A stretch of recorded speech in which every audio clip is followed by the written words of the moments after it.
Look around for a moment. Doesn't the world feel like it's shifting beneath our feet? Technology advances at a pace that's hard to follow, let alone control.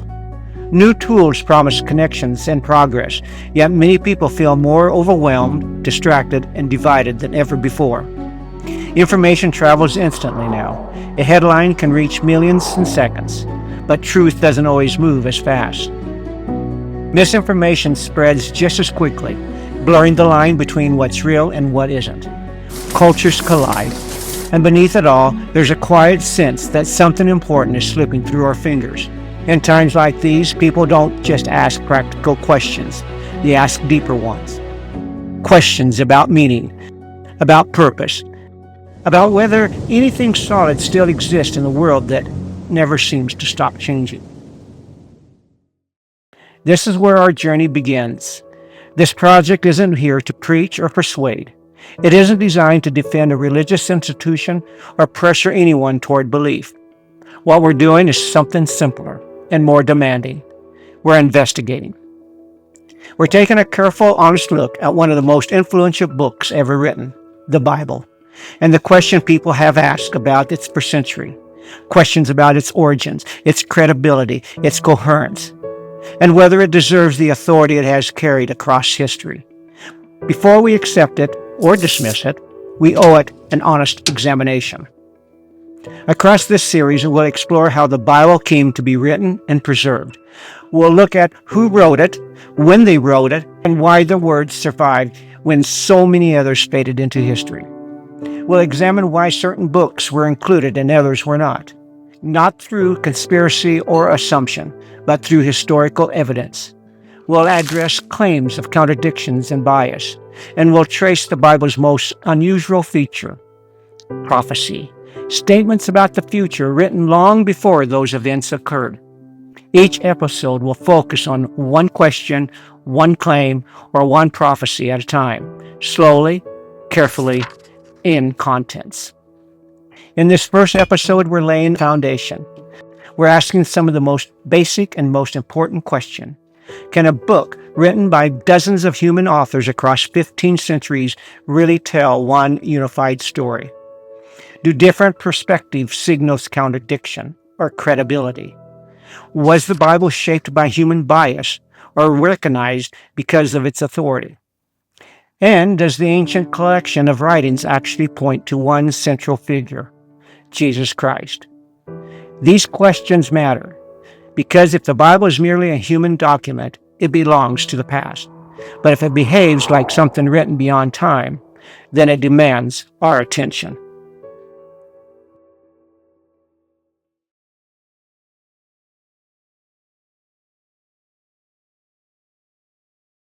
At first glance, the Bible looks like many other ancient texts, a collection of writings bound together.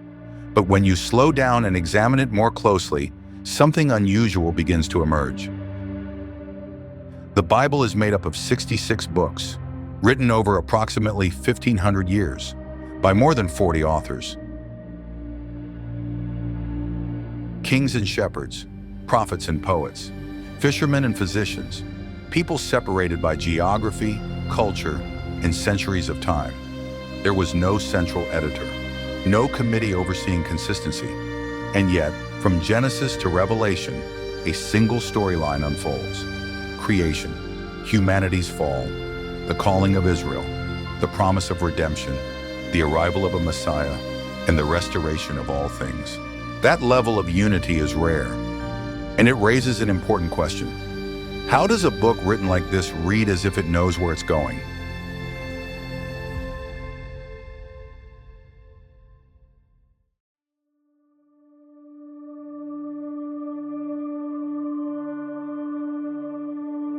Claim one of the most common objections to the Bible is the claim that it's full of contradictions. On the surface, that accusation can sound convincing until the details are examined. Many so-called contradictions dissolve once historical context, audience, or literary style are considered. Others reflect different perspectives rather than conflicting facts. Think of an event witnessed by multiple people. Each observer notices something different: the timing, the emotion, the words spoken. The setting. Their accounts don't cancel each other out. They confirm that the event actually happened. Uniformity can signal fabrication. Diversity can signal authenticity.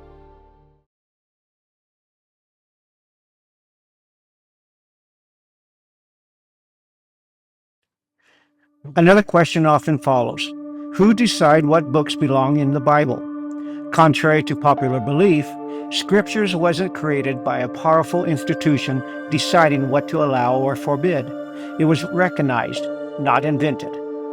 The books that became Scriptures met clear and consistent standards. They were written by eyewitnesses or close associates.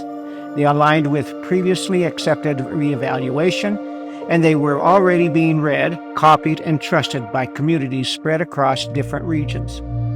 Some ancient writings were respected historically, but didn't meet those standards. Others appeared too late.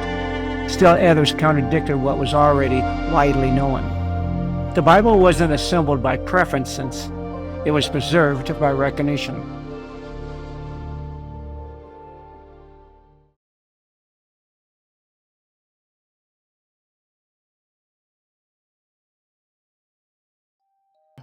There's another question, one many people hesitate to ask out loud. What if Christians are wrong? What if the Bible is simply another ancient book shaped by culture and belief? That question deserves respect. It's honest, and it's necessary. But there's another question that deserves equal attention. What if Christians are right? What if this book truly represents something more? Not just reflections about God, but revelation from God.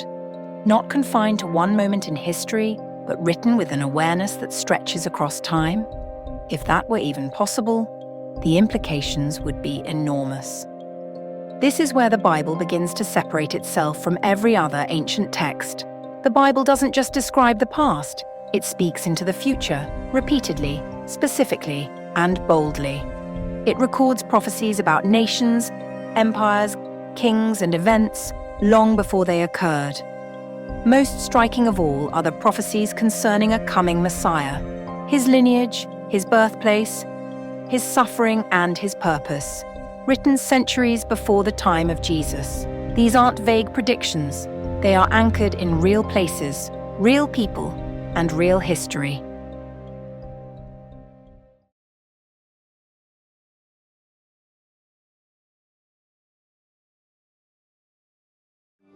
As these threads converge, one figure stands at the center of the story: Jesus Christ. The Old Testament anticipates him. The New Testament reveals him. The prophecies point toward him. The sacrifices foreshadow him. And the story culminates in him. Whether one believes his claims or not, the Bible unmistakably presents Jesus as the focal point of its narrative. If the Bible is a story, then he is its center. If the Bible behaves like a document written beyond time, if its story holds together across centuries, if its prophecy unfolds with precision, and if its message constantly points to Jesus, then each of us must decide what to do with that information. Is this all coincidence, or is it divine intervention? This series isn't asking for blind date. It's an invitation to examine, to slow down, to think deeply about claims that have shaped history.